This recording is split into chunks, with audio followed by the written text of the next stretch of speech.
Thank you again for having me.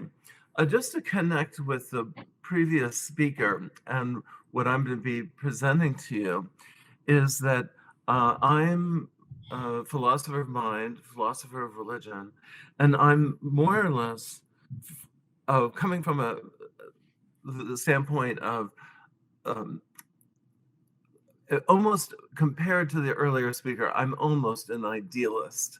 That is, I begin with consciousness, the mind, the mental, a presumption of free will and the like. So I'm more, to drop some names, I'm more with Colin McGinn, David Chalmers, Noam Chomsky, these other thinkers who are very much more anchored in the mental. And it strikes me, again, I'm just connecting with the earlier speaker, that what we know most fundamentally is not really a mind independent physical world, but what we know most fundamentally is the mental, our consciousness. One of the questioners before was asking about the difference between the mental and consciousness.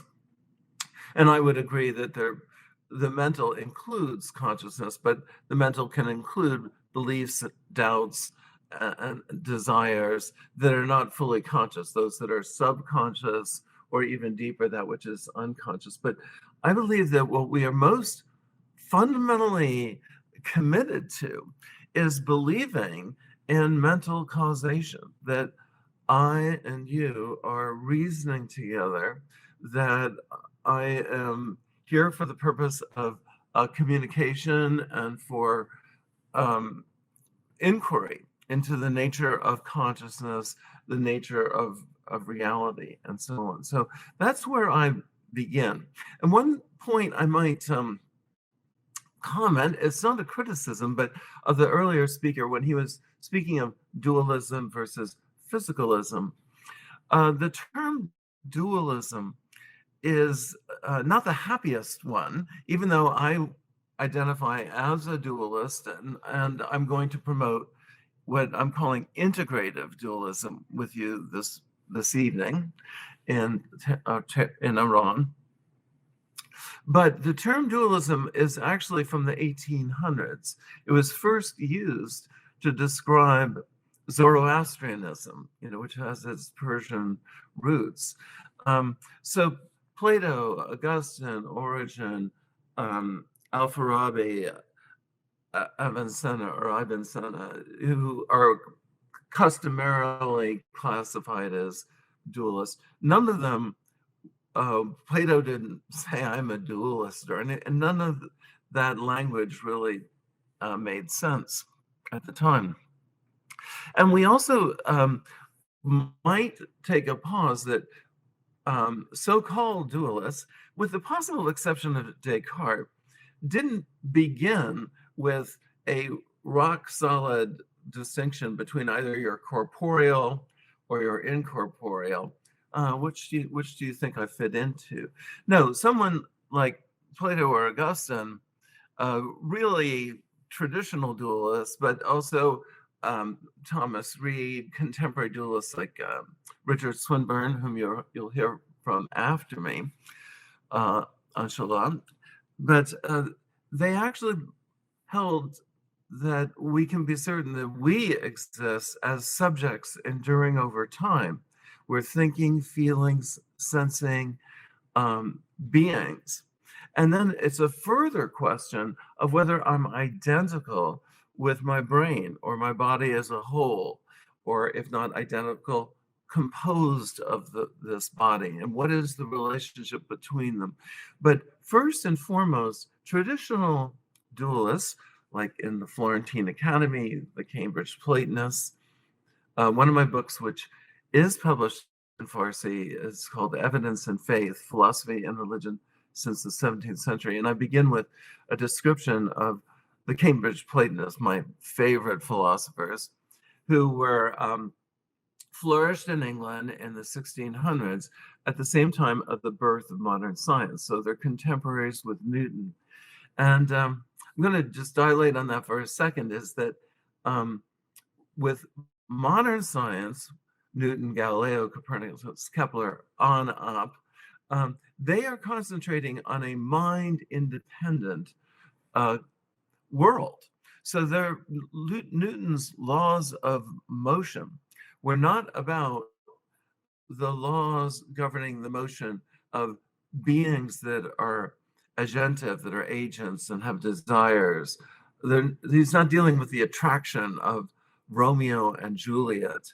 He is dealing with the attraction of inanimate objects in terms of mass and force. So the physical sciences are getting started in the 1700s on up to today, with this exception of certain readings of quantum mechanics, which has consciousness really playing a role. But really, the Cambridge Platonists and Newton himself, they were convinced that consciousness, reasons, desires, they're essential for us to speak with each other.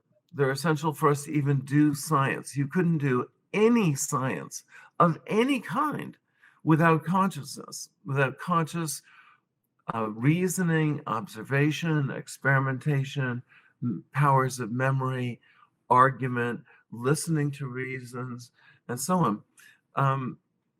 So one thing the Cambridge Platonists, and what I want to kind of commend to you, is this orientation which asks, what is primary? What really is basic? And I'm going to suggest it's the consciousness, or broadening that out, the mental. One interesting example that kind of highlights this would be a book that's still a standard MIT Press, Introduction to Philosophy of Mind by Paul Churchland. Now, Paul Churchland and Patricia Churchland have been eliminativists. So they actually are highly skeptical about consciousness, thoughts, desires, and their explanatory powers. Now, Paul Churchland begins his book with this neuroscientist who's studying the mind, and she's looking at pain centers in the brain. And she is then puzzled, where is consciousness? She's not finding it in these brain scans. Well, and so she's puzzled. But if you step back from that example, the one thing she's not puzzled about is that she's puzzled. She's not puzzled by the fact that, or Paul Churchland isn't puzzled by the fact that he's writing a book and he's aware of doing so. And so, so I actually think these eliminativists are in a complete contradiction, a kind of the philosopher A.C. Ewing, a British philosopher of mid-century, said it's kind of cognitive suicide. Like when Patricia Churchland says, one day we might become aware that there is no such thing as awareness, which sounds like a contradiction, and I think it is. And I think we are, our mental lives are inescapable insofar as we are alive and able to think and to reason with each other. Now, what I'm going to make a blanket statement and then go into what makes integrative dualism different from standard forms of dualism or our earlier speakers' physicalism.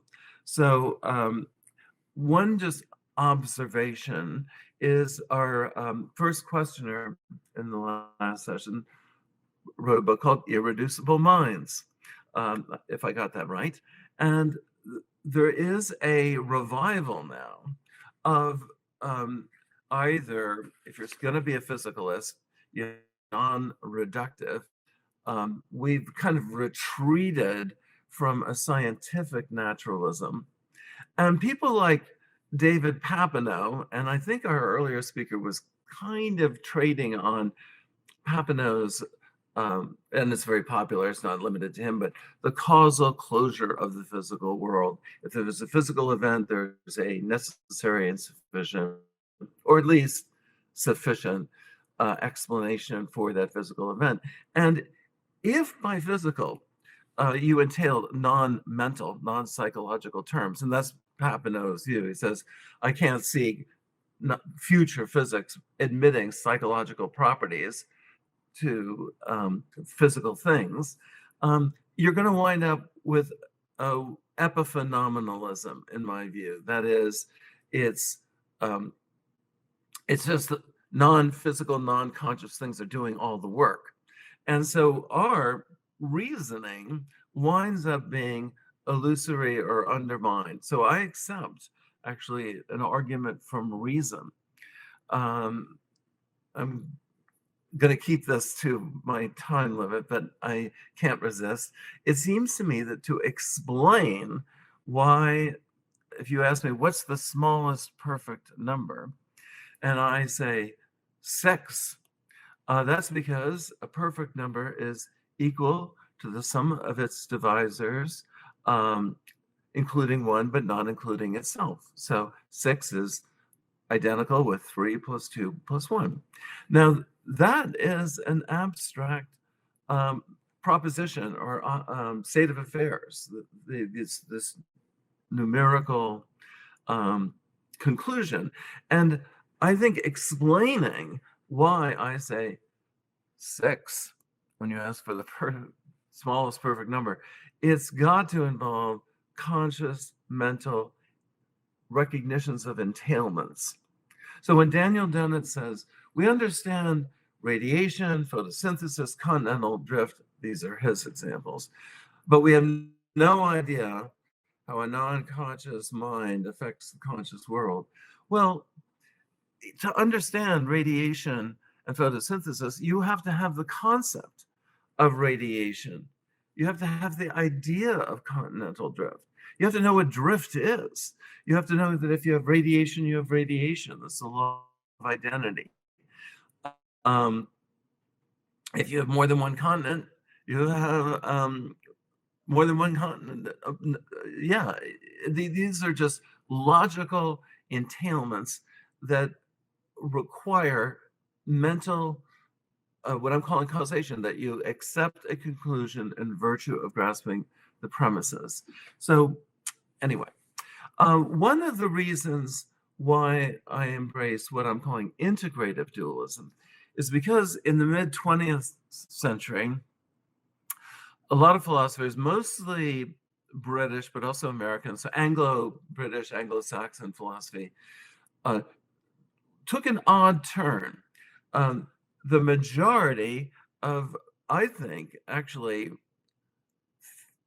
certainly Western thought, but I would say also Asian, I think Middle Eastern as well, certainly with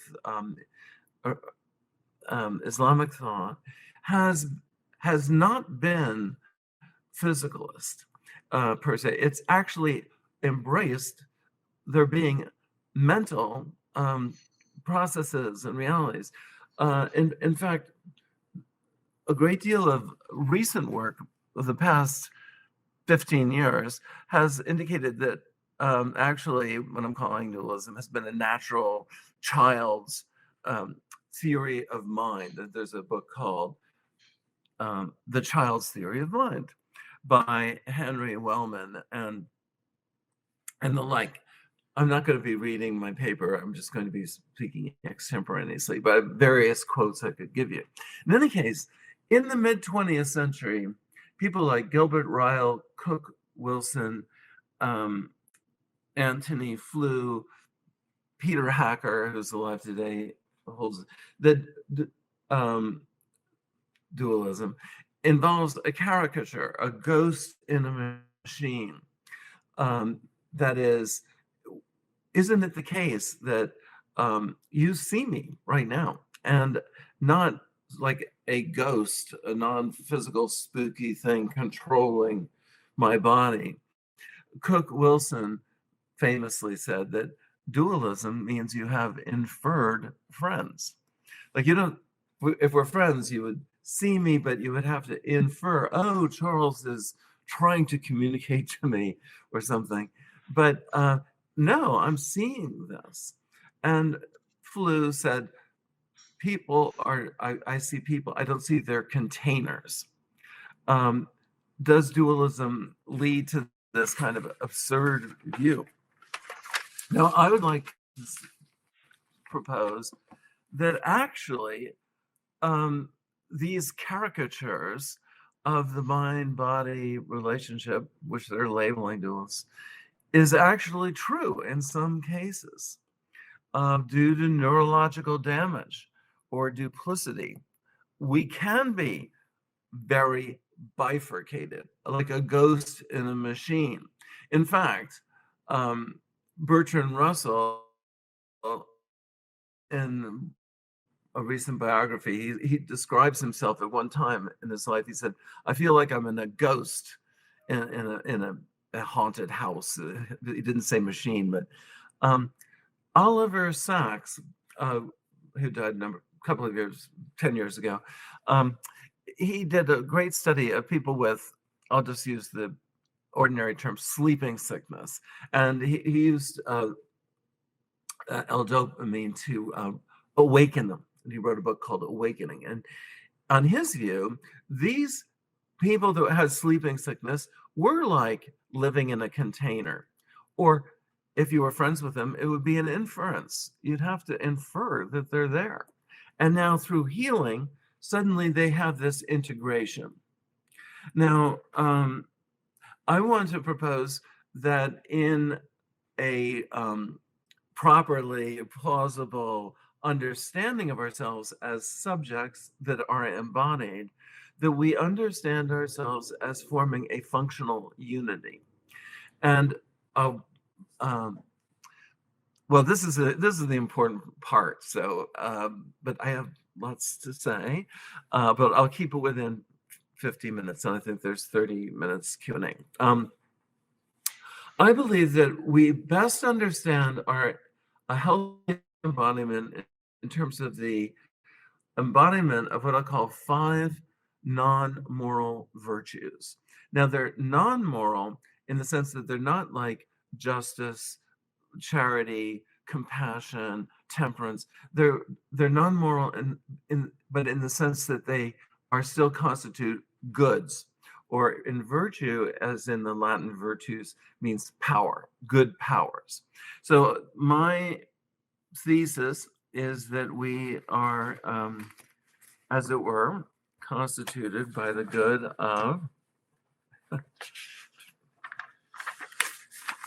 sensory integration, agentive goods, mental reflection, the good of rational coordination, and the good of affective integration. Let me go through this slowly. So what makes my body mine? That is, it seems to me, a question that makes sense. It doesn't, we might have question, what makes this pen mine? Well, if we ask what makes the pen a pen, we go into its constituents. So what is it? The fact that I sense with my body, I smell with my nose, see with my eyes, hear with my, think with my brain, not as a brain. I would say I think rather than my brain thinks. To say that my brain thinks it would be a further thesis in terms of an identity claim that I am my brain.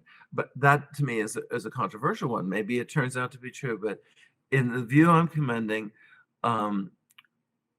we are sensorially involved, integrated. We have the good of agency, that I act in bodily ways.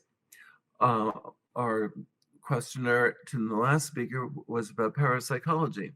If I could move objects around without using my hands, but it's mentally telekinesis, and even if I felt something. One student made a voodoo doll of me in class and stabbed it a few times.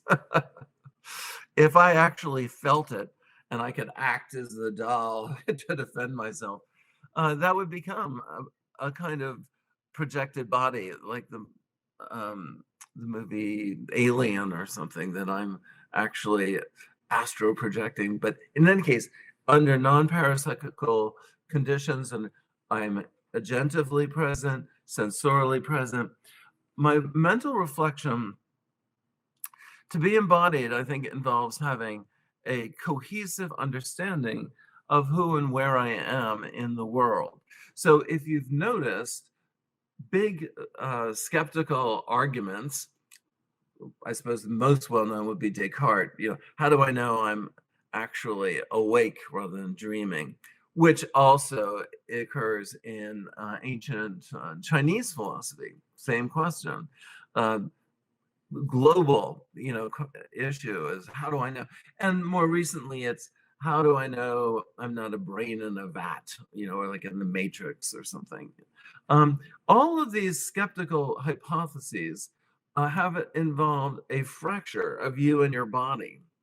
And so I submit to you that being embodied is you sensorially, you have the good of sensation, you have the good of agentive good, acting as an agent, you're liable to pain, you're able to do pain avoidance behavior, and you also have a coherent understanding of who and where you are. Whitehead amusingly said, I always know where I am, I'm just not sure where everything else is. And to some extent, I think to know where you are, you have to know you yourself are. If you go with some of these eliminativists, Paul and Patricia Churchland, Stitch, etc., Dennett says you're a center of fictional gravity. You've lost yourself, the illusion of the self. But if you understand yourself and where you are, this part of your embodiment, you are able to engage in rational coordination in terms of agentive. You're able to move with means and ends, and you have an effective acceptance of yourself. That is, if I hated my identity, social identity, due to sexual orientation, race, family background, caste system, and I loathe who and what my body is, I think that injures my embodiment itself. Now, why is this important? Well, in philosophy of mind, it is rare, if ever, certainly among analytics, that you have a recognition that being embodied is good.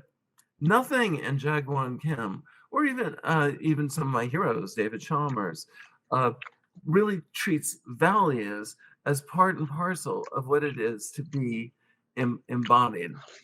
If you have a background in philosophy of law, I'm kind of in taking a natural law position as far as embodiment is concerned. Natural law claims that an unjust law is not a law. Lex injustus non est lex. That is, laws have to be oriented towards the good. And likewise, it seems to me, to communicate, to be meaningful, to be conscious, to engage in a conference, we have to recognize all of this cluster of the five goods and more in terms of our interaction.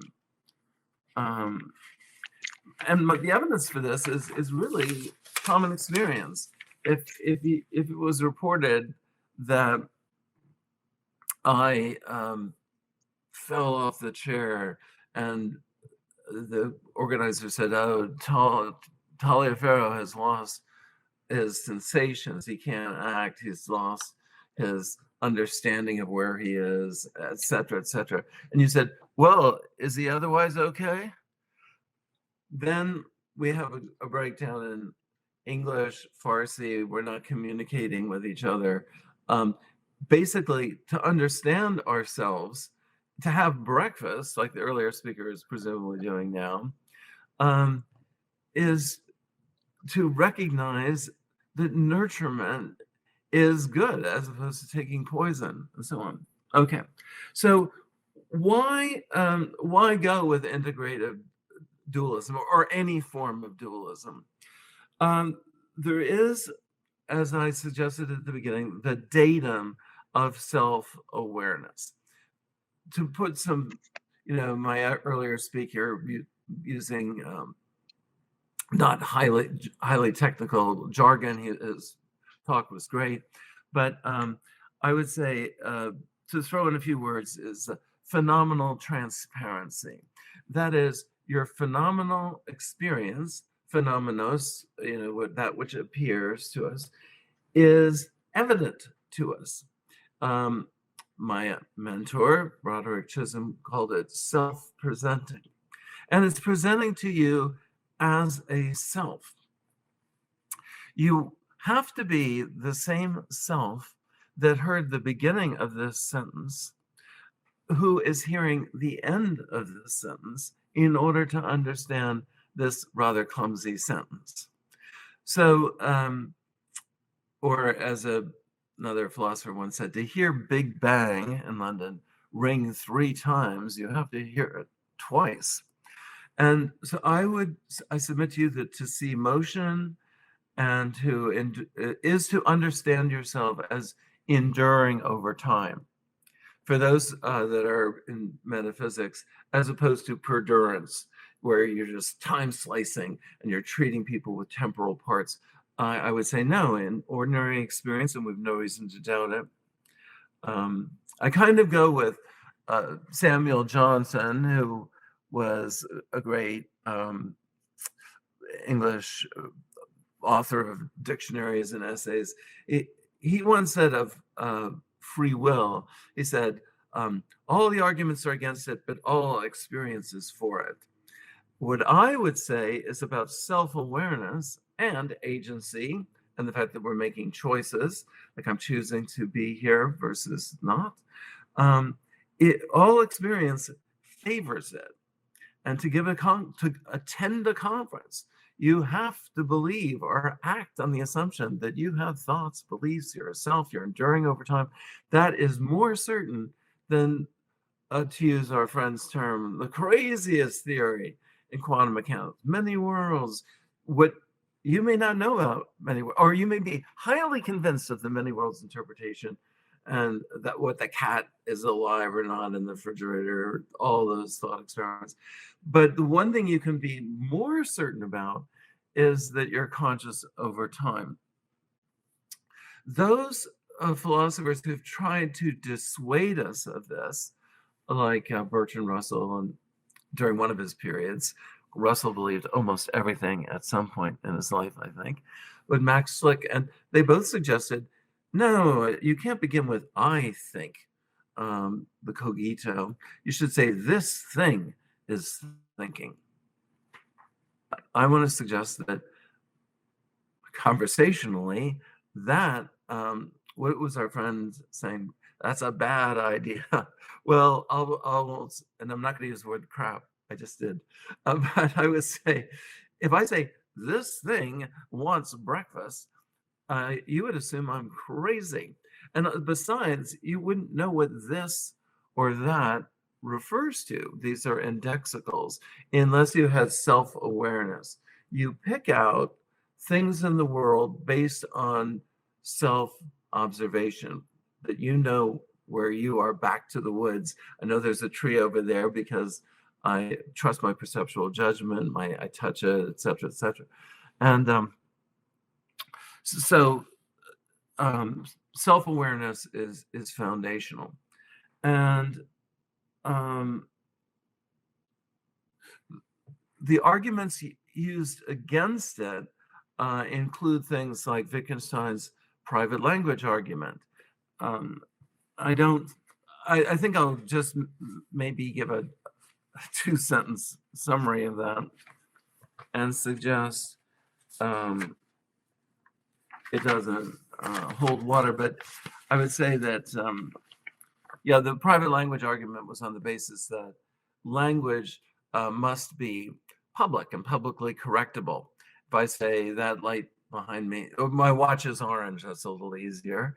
I have to be able to correct it in case you think it's brown. But how do I know if there are sensations that when I see this, I'm not seeing it as brown and you're seeing it as orange. I can't. He said, this is like saying we have a beetle in the box, but no one can see it but me. Very ugly way of characterizing dualism. But actually, we have some reason to believe that we can't know with certainty whether someone has an inverted spectrum, that your experience of color can be a shade off. We can identify whether you're colorblind or not empirically and the like by giving you certain choices and the like. But we can't really verify this. The private language argument doesn't work. Multiple arguments against whether we observe ourselves. Kant, in the Critique of Pure Reason, had the undetectable substitutability of the self. How do I know that at every short interval, myself is being replaced? And then the memory is carried through. And I'm suggesting this is, Kant was not a fan of common sense, look at his view of space and time. But I would say you can't account for the phenomenology of experience, of spatiotemporal continuity. Now, why is that philosophically significant in terms of choosing between physicalism, integrative dualism and its alternatives? Well, under extreme cases, we can see where the experience of the self and your body come apart. Let's take death. Is biological death a substantial change or a qualitative change? The speaker before me spoke about entropy and said, you're fighting entropy when you're alive, but when you're dead, when you're a dead body, entropy is just dissolving you. Well, I suggest it's rather common sense and fits a coherent description and account of life and death, is that your dead body isn't you. I've been by the bedside table of just 3 people who have died in my presence, and I would say, both my parents, a sister-in-law, and that Amy is not there. Now, I'm a person of faith, actually, and so I believe is with God. More on that just before I end in 20 minutes. But if you're an animalist, Peter Van den Wagen was going to be speaking before me. He's switching for a different day. And he said, when I go into myself, I think of myself as an animal. And he said, one of the things I fear is that one day I will be rotting flesh. Now, will ye be rotting flesh? I would say that's a corpse. That's your remains. But if you're an animalist, that is still you. And I submit that that's counter intuitive. I'm going to introduce a dark anecdote. When my mother died and her body was taken to the funeral home, and I called, and I said, I'm calling about, gave her name, and I said, your mother's here. And I said, well, if my mother is there, put her on the phone. And not very funny, but my thought is, no, you have my mother's remains, her corpse, and the like. Now, what about functionalism? Why don't we all become functionalists? Well, functionalism is neutral, actually, whether you believe your brain or you are embodied. And it was meant to kind of move you away from having to make that tough choice. So to use an obvious example, pain is the state I'm in when I have skin laceration and it causes me to do pain avoidance behavior, whatever that state is. But that makes mysterious the one thing that is most certain: pain. Searing, unbearable pain is much more obvious than even the observation of skin laceration and the like. So functionalism seeks to deflate our awareness. What about the compositional theory of the self? And I would say that Lynn Baker sadly died 5-6 years ago. Our earlier speaker was fond of saying this, so I would say she's a friend, was a friend, is a friend on my view.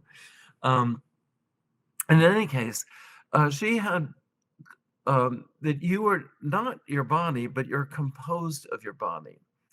And she believed in the first person perspective. I, too, believe in the first person perspective. Brilliant. If naturalism involves denying the first person perspective, I think naturalism is thereby at fault. But I also want to suggest you can't have a first person perspective without there being a person. It makes no sense. And so she believes, she was a Christian, she believed you're composed of your body, but you could be composed of something incorporeal at death or the resurrection, say. But my view is the composition is not identity. And if it's your complete body is destroyed, how are we to understand you to be composed of ether, incorporeal stuff, or a new body recreated? And I would say it only makes sense if you believe that persons are not identical with their bodies. I'm also of the mind of embracing, I done this in print again 12 minutes ago, then Q&A, that the knowledge argument does not commit the fallacy of opacity. Now, this is a fancy way of saying, well, let's set up the knowledge argument. Arguably, you could know everything going on with me physiologically, but not know whether I am conscious or not. I could be, use a famous case, a zombie. And the reason why people think this is a fallacy, it's sometimes called the masked man fallacy. So I could be in a position where I know the masked man robbed the bank. I don't know that my father is the masked man. Therefore, my father didn't rob the bank. Well, it could turn out, unfortunately, my father was the masked man. So the fact that you don't know one doesn't follow that you can say, well, we have two things. Like the evening star, I can see the evening star and not see the morning star. Therefore, they're two different things. Guess what? You're seeing the planet Venus under two different circumstances. Well, what do we think about that? My view is that when you look closely at any of these analogies, to see if you know that the father is the masked man, to see the father is to see the masked man. If you know it's the planet Venus, you're seeing Venus in the morning, you're seeing Venus in the evening.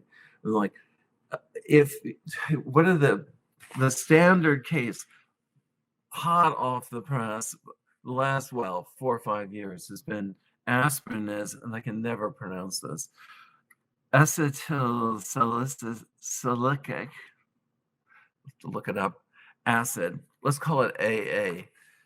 You know you're taking a pain pill It's called aspirin. You don't know it's AA, therefore they're different. Well, if you know that they're the same, you can see that the one is identical with the other.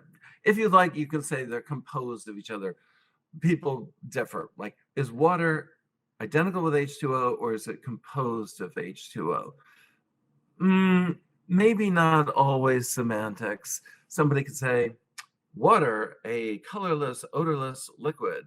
H2O, this is the molecular composition of what turns out to be the odorless, colorless liquid. In any case, X hypothesize, if the brain is neurons firing, you're thinking, then to see the neurons firing is actually to see the thinking. But in practice, and there's a great essay on this called "Are Neurologists Actually Secret Dualists?" is they're having to go on the basis of correlation with subjects' reports. Penrose moves around in your brain, and what do you see now? A red dot in the center of my visual field. What do you see now? And without correlation with first-person experience, you're not going to get any of this identity. So it strikes me that the knowledge argument is forceful. If this is back to Thomas Nagel's famous essay, What It's Like to Be a Bat. You can know all about the anatomy and the behavior, but still not know what it's like to be a bat.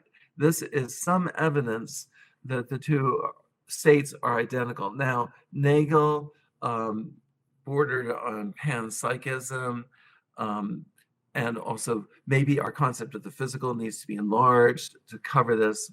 Okay, but in I don't think any philosophical argument is absolutely decisive, but I think the knowledge argument gives us reason to take integrative dualism seriously.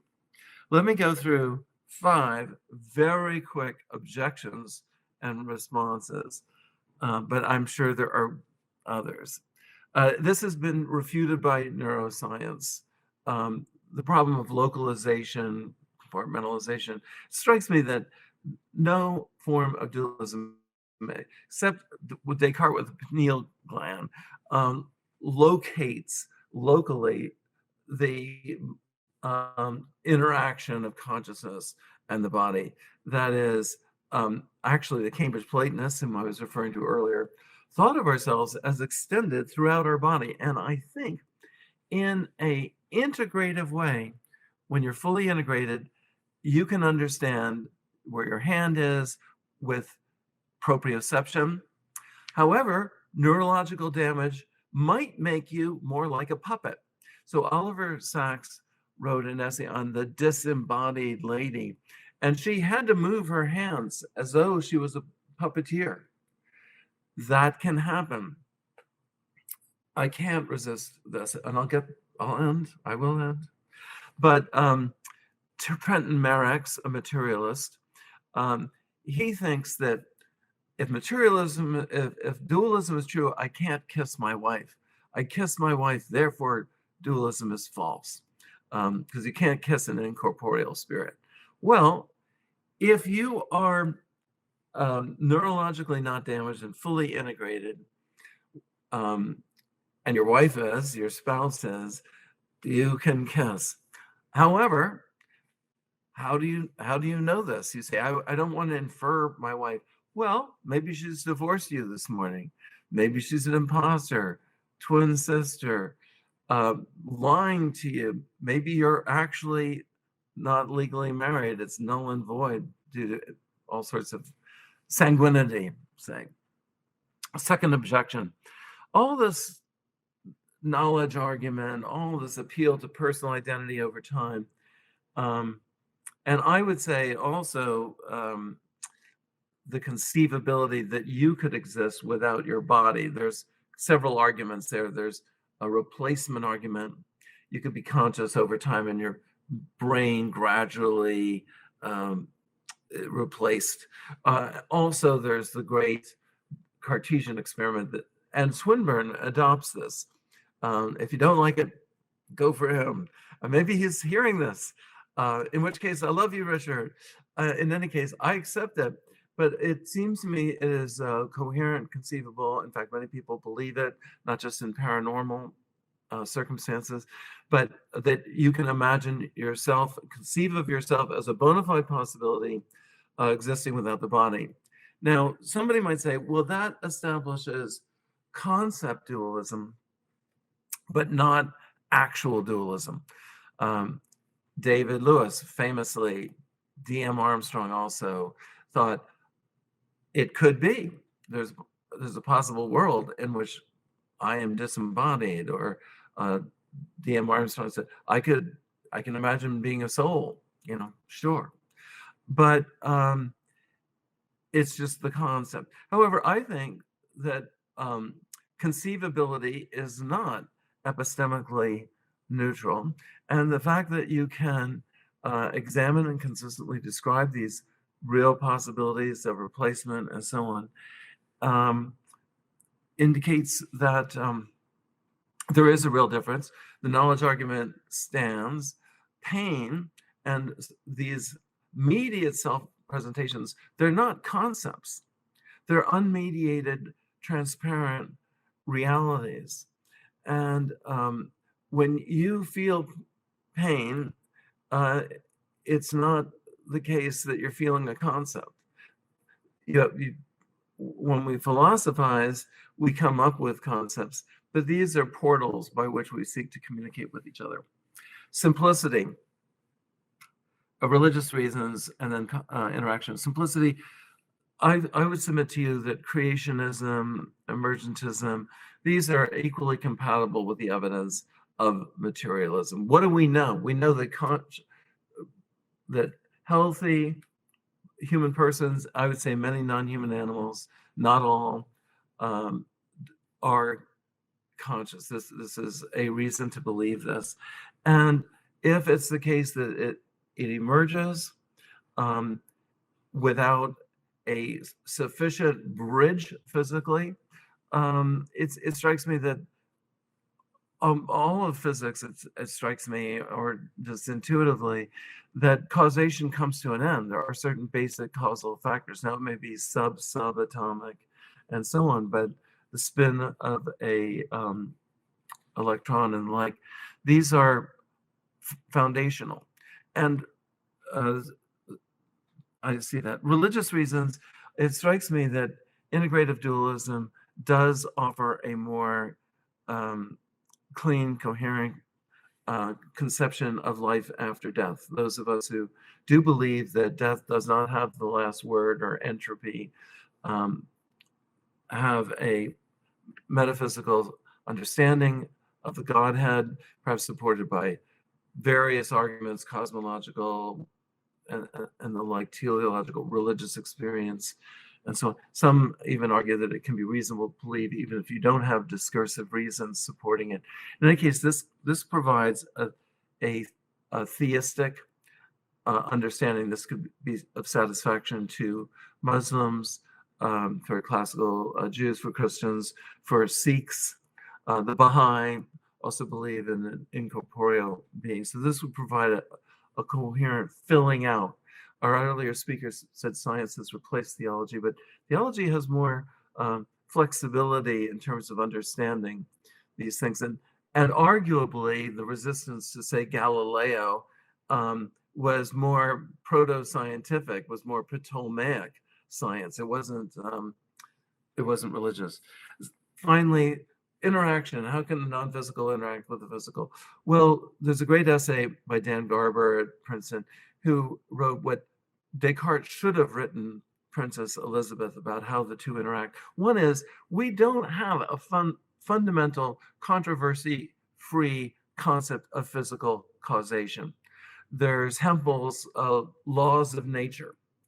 I actually think that laws of nature don't exist except as abstractions. Actually, I accept the causal powers and liabilities understanding of causation. So Hempel's laws of nature are not clear that that's the answer. This water boils at this temperature because of this law. Well, that could be very abstract. This has to do with mean kinetic energy and so on. And if causal interaction doesn't happen all the time, and in fact, it's on the basis of that we choose to believe in causation in the world. I think as Richard Swinburne once said, responding to Hume on causation, because he looks at two billiard balls causally interacting, and I don't see the power there. And Swinburne notes, well, Hume wasn't paying much attention to the person firing the cue, because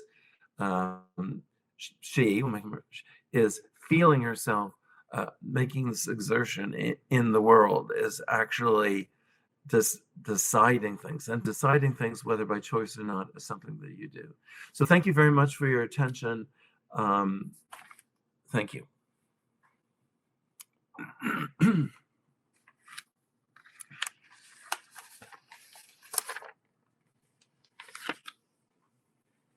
Hello.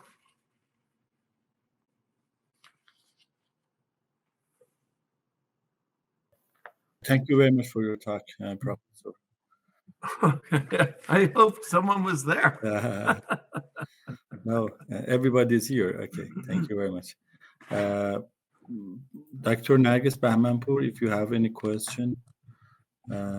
Sorry that I have no access.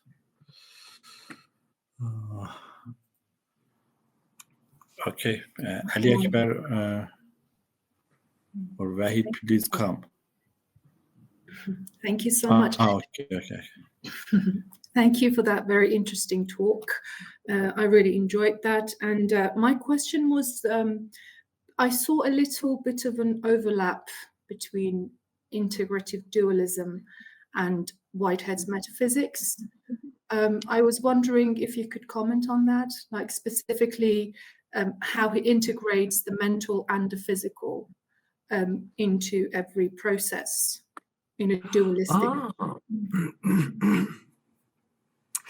Yeah, excellent. Well, Whitehead, excuse me, hold on. Process philosophy. Eminent thinker, and he should be more widely read today than he is. But two things. One is process thought does have more in common with what they call panpsychism, a view that is reviving today. So David Chalmers, Thomas Nagel are very attracted to it. Linda Lednow, various figures. So there is some resonance there. I think, the integrative dualism that I'm maintaining is more in keeping with recognizing the individual experiencer, and so as a subject. So just to pull the word process out, it seems to me that processes can't think, can't act, can't do, can't states of pardon me, excuse me, states of consciousness are not themselves states of consciousness.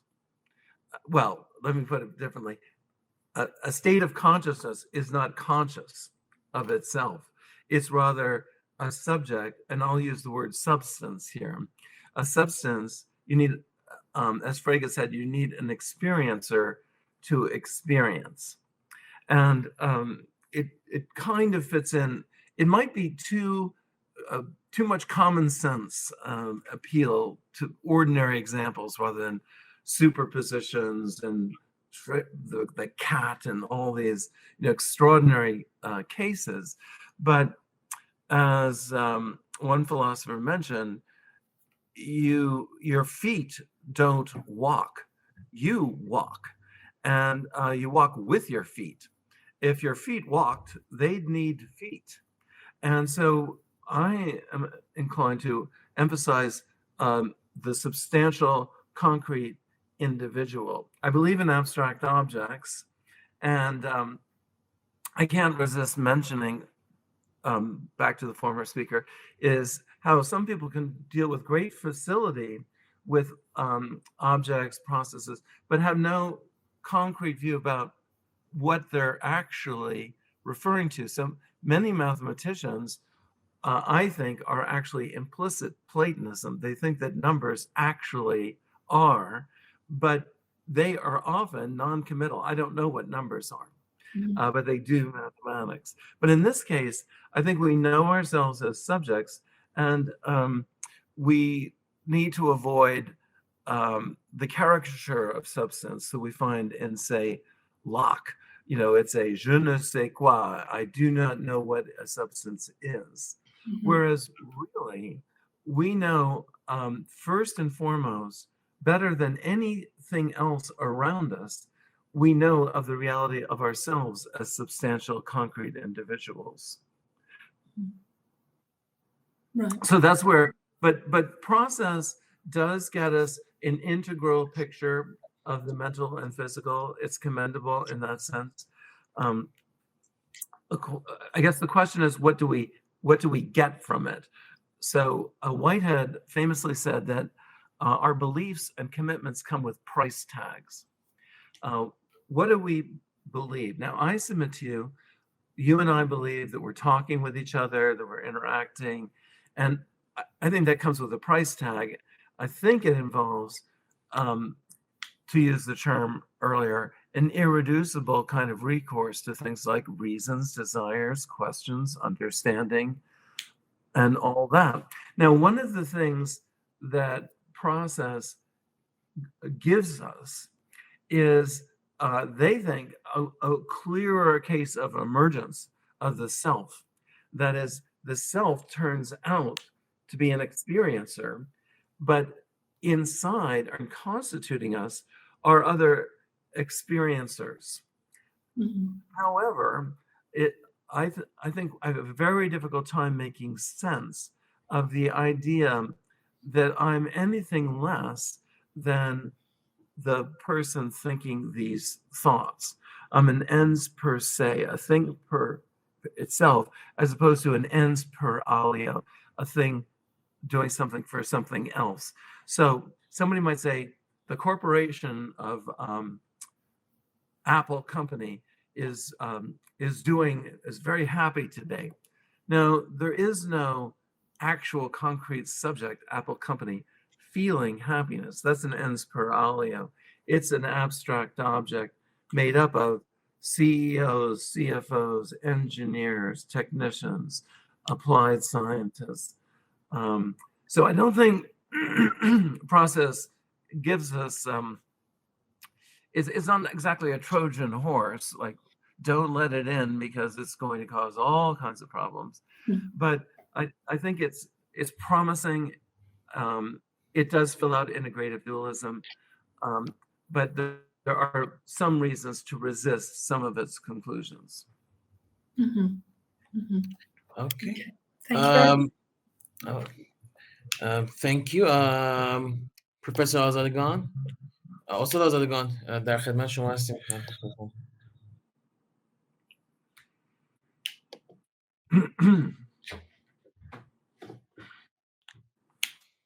Hello, and thank you very much. My question concerns Tom Nagel's idea in Mind and Cosmos, in which he asserts that the nature in a process of evolution comes to produce consciousness in a teleological manner. And so he can, to some extent, arrange the conflict between consciousness and naturalism. I want to know what's your idea about Nagel's idea in Mind and Cosmos. Yeah. And if there's time, and if the questions dribble out, I would love to share my last experience in Iran which was very moving to me. And so we can keep that in mind. But I think we have 28 minutes. So I think Mind and Consciousness is a brave, brave book. And I find it extremely forceful. Now, it's brave. I'm reminded of when some people use the word brave. For example, if you're at a restaurant and you ask for dessert and somebody puts an apple down and you say, well, that was very brave. That often means it's uncooked and you're taking a lot of risk here. Well, I would say where Nagel, who was briefly one of my teachers, I attended a seminar of his for a year and found him absolutely a role model of philosophy. He would come in each week with fresh paper. He would write a fresh presentation for a half hour each session, and then with his fellow professors as well as students, we would argue through with him. Now, I find his case against what he calls the Darwinian naturalist hypothesis very forceful, especially shooting down some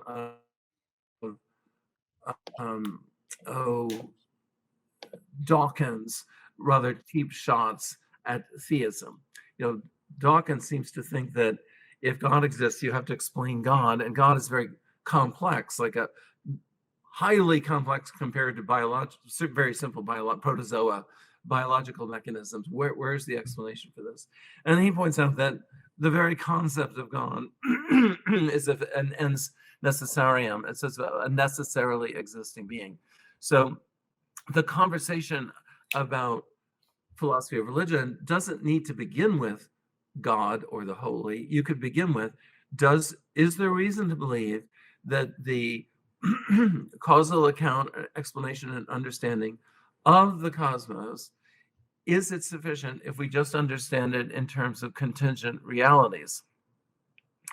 And there are some of us, including me, who think that that would be unreasonable, that we need to understand the source of contingency in something that's necessarily existing, but doesn't turn the contingencies into necessity.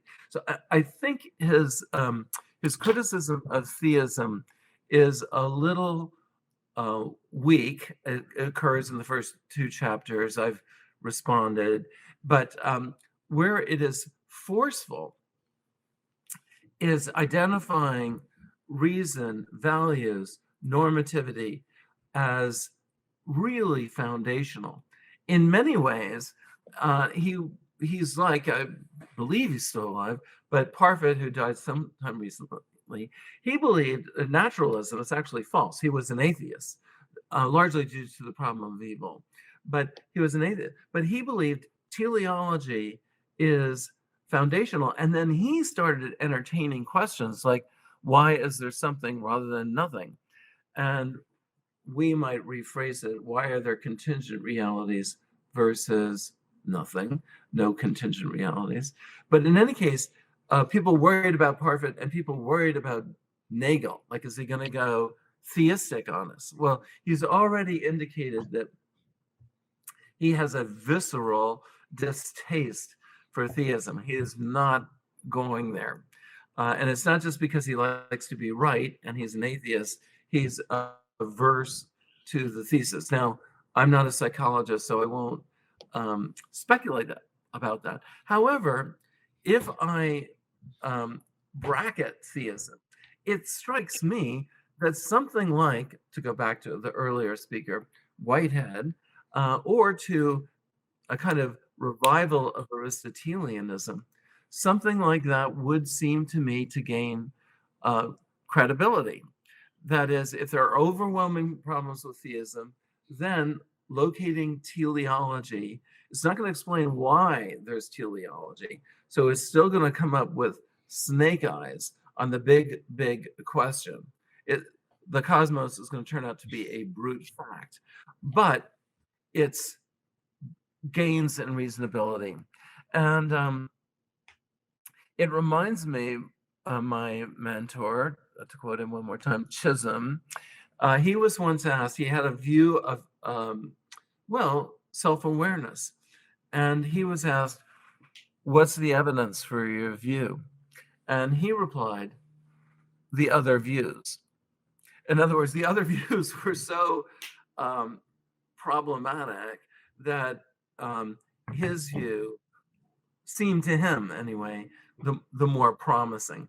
And so similarly, if we bracket theism or these more transcendental understandings of causation, transcosmic, then I think his view looks pretty promising to me. Okay.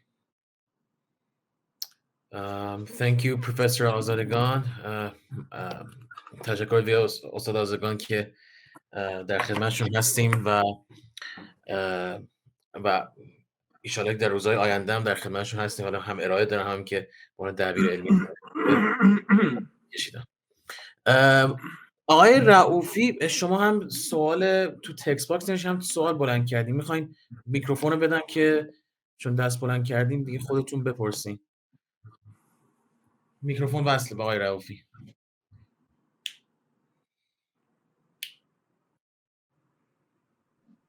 Hi, can you read me? I can hear you. Do you read me? Yes, I can. I can I hear ask you. my question? All right. Professor, I'm the guy from the previous session that I asked the question of entropy.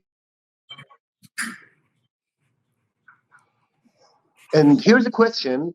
When I was a child, I always used to play with Lego cities.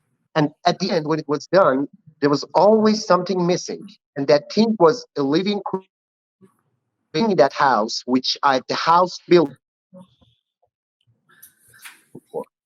So the same is with AI and all the human effort to make AI conscious.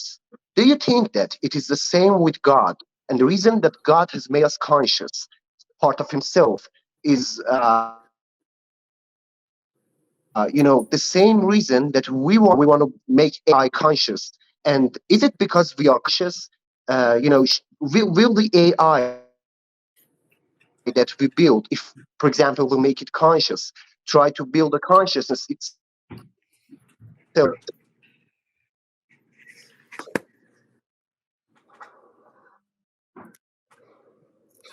Well, I can respond if that's okay. Yeah, sure. I think his connection is kind of weak. If you understand the question, we would thank you if you answer it. Yeah. Well, I am technically in what's called a tradition of Christian Platonism.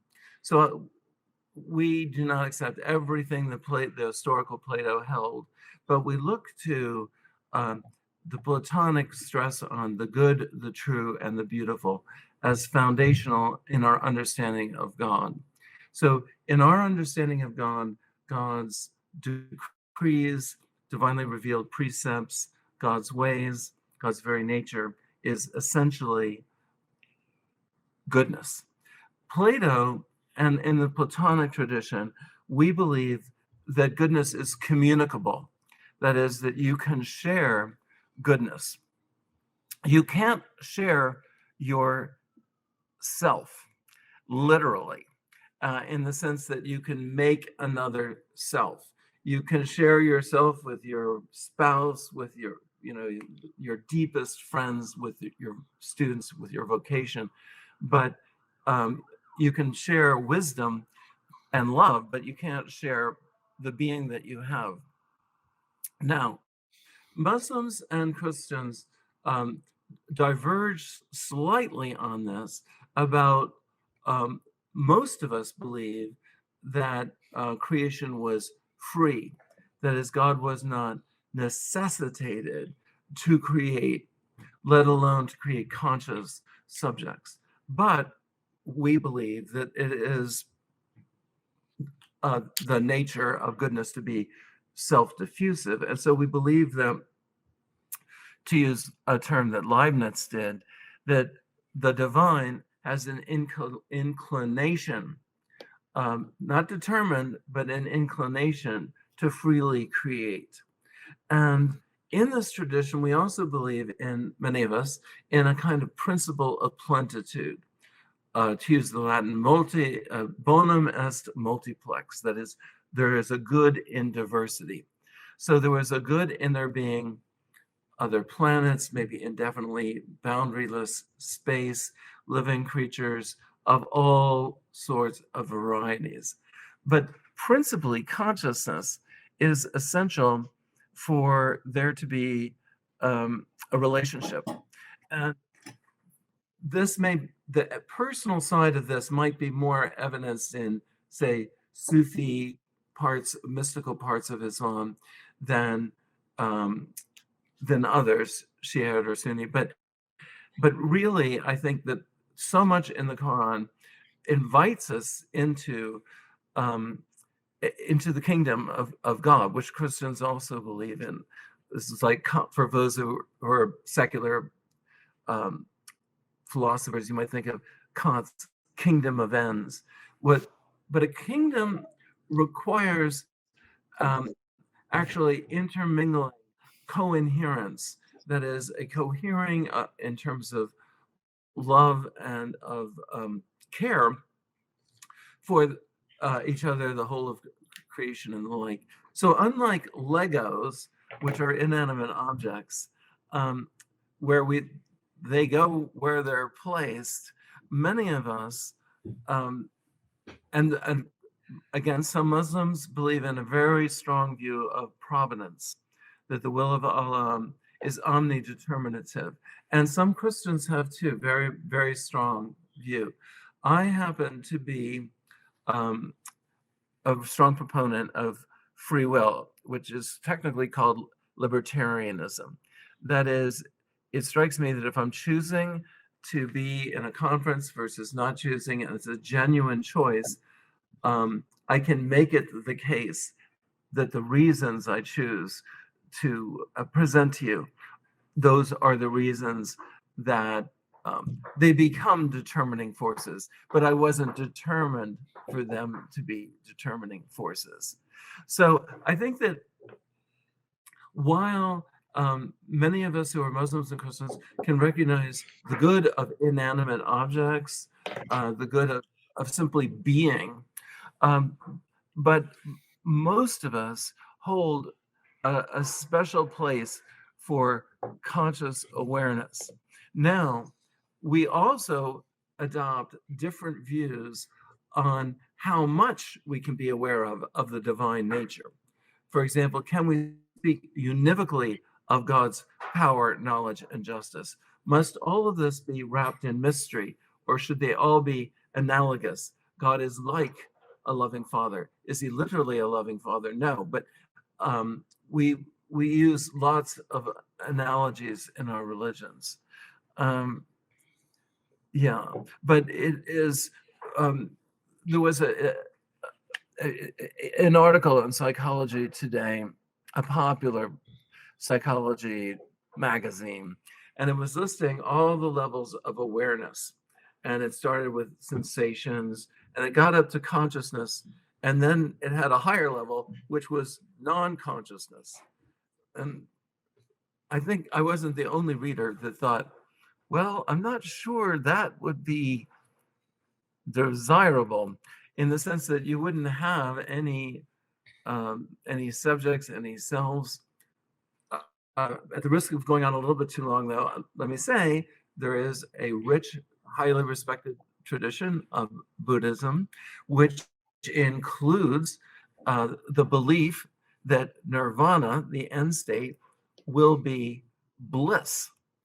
Okay, there will be joy, happiness, but bliss is an English term that's often used.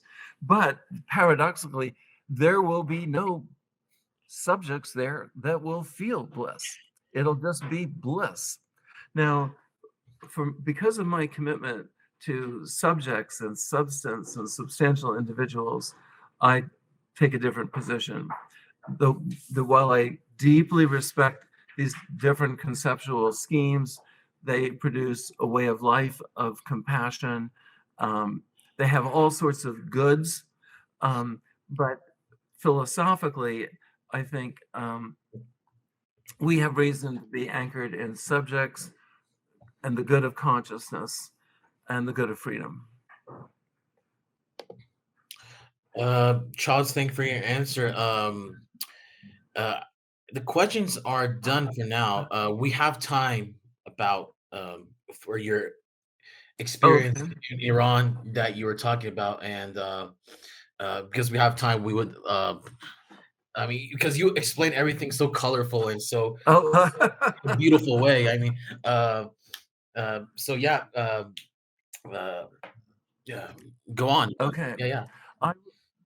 I'll offer my anecdote, and then I'm going to have to say goodbye, but I will rejoin the conference as a participant. So here's what happened. In 2013, I was invited to a conference in Qum to honor the philosopher and statesman Mohammad Mutahari, who was he was very active in the original Islamic revolution. He was also a philosopher of great prowess. And I presented on him on consciousness, of all things, that he actually believed that materialism was false. And he, not just as a Muslim, but as a philosopher who is a Muslim, really embraced the reality of the mental. And he thought this was foundational. And to deny consciousness was corrosive. That is, it would lead to a denigration of the dignity and the beauty of life, and so on. Well, he was assassinated by, as it turns out, Marxist opposition force that was seeking to hijack the revolution in a Marxist direction.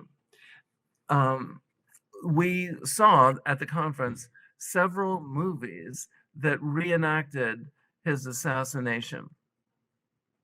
And so the anecdote that I will mention was it caused quite a stir at the conference, because I maintain that one of the principal aims of philosophy is non-strategic, non-violent reasoning. That is, from the example of Socrates, we could go with Al-Kindi, any number, Al-Ghazali, any number of great Muslim philosophers, or as in the case of Muhammad Mutahari, al-Shahid. They believe that first and foremost, one should try to persuade people of values and purposes through reason, not through actual force or the threat of force. And what he did with the Marxists is they presented arguments, and he engaged in arguments with them. It was, in Latin, you'd call it epistoliary, the word for epistle or letter writing. He engaged in writing as a response to their writing. So for all I know, he could have exercised through any number of forces, they're being silenced and the like. But he didn't silence them. He sought to reason with them. And I maintained that he died for the Islamic Revolution, but that he also died for philosophy, the love of wisdom. Philosophia, we might say the nuances are different, but in English, or which we inherit from the Greek, philosophy means the love of wisdom, philosophia. And his willingness, as it turns out, unwise, perhaps unprudent, but he stood, and here I'll use the word brave, not in the Apple Tom Nagel sense, but in terms of courage. He sought to engage others in reasoning rather than recourse to real or the threat of violence. And actually, that was the one time that people clapped at this conference. There was no clapping. And so that's my anecdote. And I particularly got along well with my his son. And at the end of the conference, I asked, because this was only my second time in Iran, and I didn't know the customs, but I said, is it customary for men to embrace? And he said, yes. And so we embraced. And so that was my one anecdote. So thank you very much for having me and for allowing me to share my story. That was I didn't expect that. But it was a beautiful, insightful story, and we wish we can have you another time in Iran. We have another question that. Oh, sure. Yeah, the question is a very short question. Is there any proven activity that's, I guess, that the body and the soul are separate? I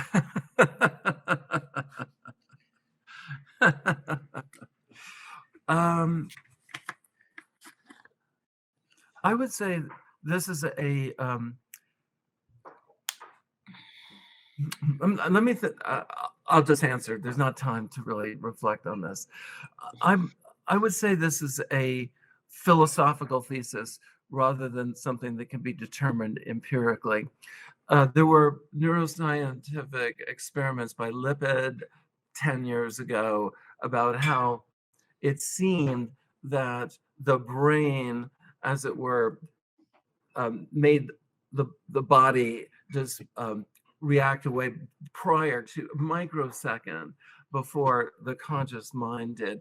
These experiments have been highly questioned, and one interesting response has been that free will might consist of not saying yes to something, but saying no to the disposition to say, raise your right hand, and you say no. So there have been attempts to explain the conscious in terms of the mental, but the conscious in terms of the body.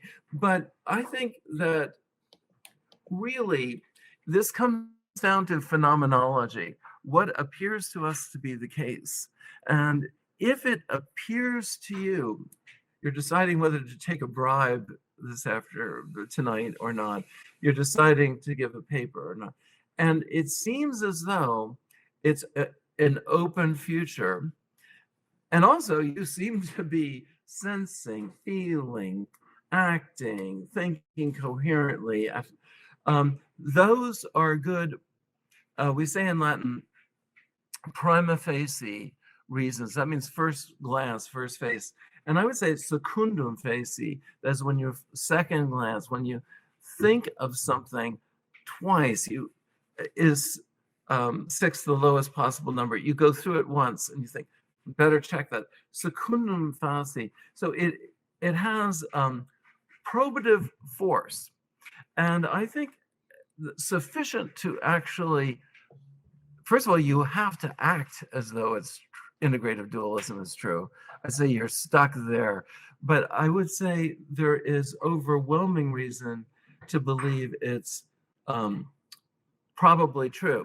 Now, our former speaker is working on a book on probability, so I shouldn't speak to this, but some philosophers are real sticklers about probability.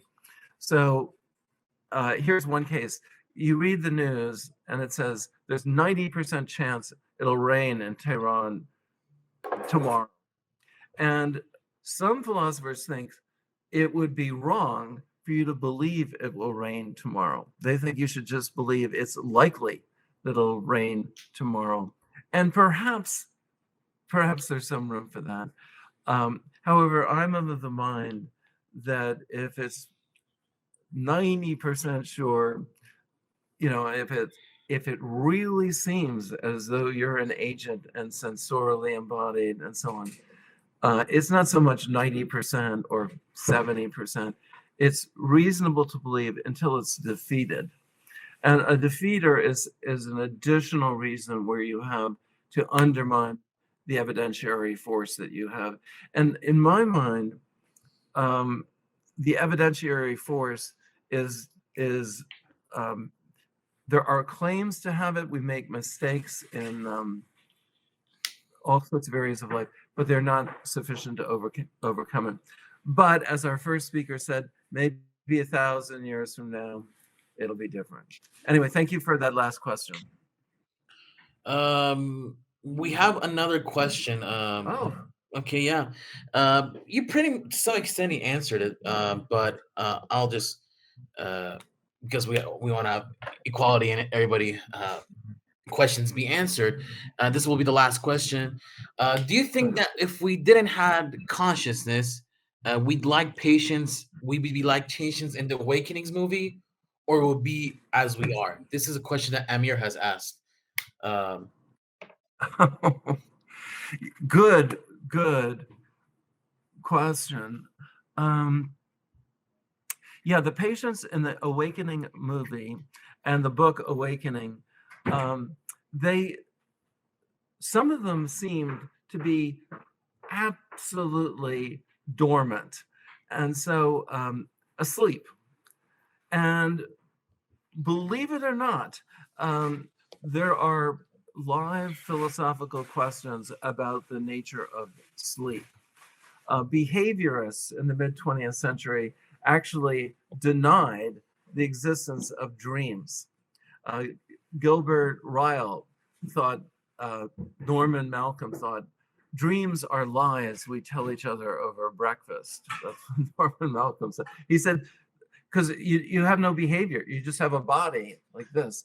And it would be kind of like the book Consciousness by Galen Strawson in the 90s. And he imagined wind watchers, that these heaps of, they're biological and they're conscious, but they don't have any action of any kind.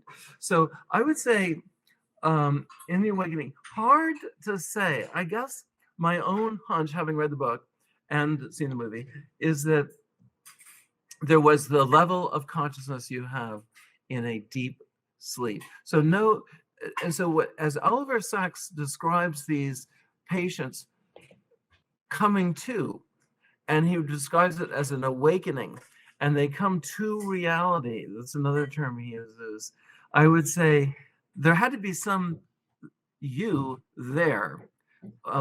When Naomi becomes conscious, there had to have been a Naomi to become conscious. So I'm inclined to think in Awakening, there was some residual, some element, but nothing like selfhood that Oliver Sacks was able to bring some of his patients permanently to, but many of them only temporarily to. Thank you for that great question. And I wish everybody salam, peace.